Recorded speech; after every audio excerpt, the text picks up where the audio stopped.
और अलाउद्दीन बे ने अखीसार कासल की हिफाजत करने वाले मरकज को खत्म करने का मंसूबा बनाया होता है। अलाउद्दीन बे एक ताजिर के भेस में मरकज में दाखिल हो जाते हैं, जबकि ओरहान बे बाहर से अचानक हमला करते हैं। हमले के दौरान इंतशार फैल जाता है और बाज़ंतीनी सिपाही कासल को खबरदार करने के लिए दौड़ते हैं, लेकिन ओरहान बे उसे मार देते हैं। दुश्मन को खत्म करने के बाद ओरहान बे आजाद होने वाले देहातियों से मुखातब होते हैं और उनको यकीन दिलाते हैं कि वो अब महफूज हैं। दूसरी जानिब उस्मान बे ने एक काफिले पर घात लगाकर हमला करते हैं। मुहाफिजों को शिकस्त देने के बाद वो गाड़ियों में बारूद भर देते हैं और उन्हें दुश्मन के हेडक्वार्टर की तरफ रवाना करते हैं। चंद लम्हों बाद उस्मान बे एक आग का तीर चलाते हैं और अधर एक जबरदस्त धमाका मरकज को हिलाकर रख देता है। उसके बाद उस्मान बे तमाम बाज़ंतीनी सिपाहियों को खत्म करते हैं और उनके हेडक्वार्टर को तबाह कर देते हैं। इस दौरान ओरहान बे और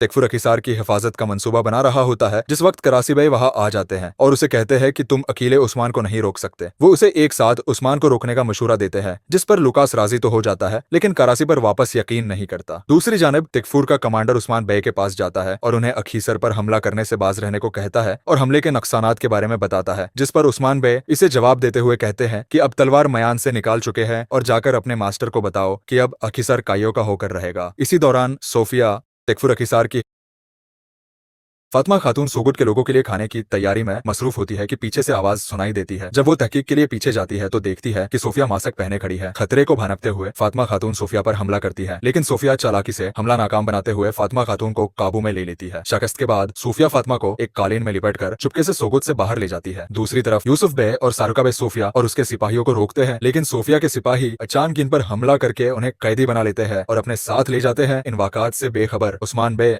फातिमा खातून सोगुट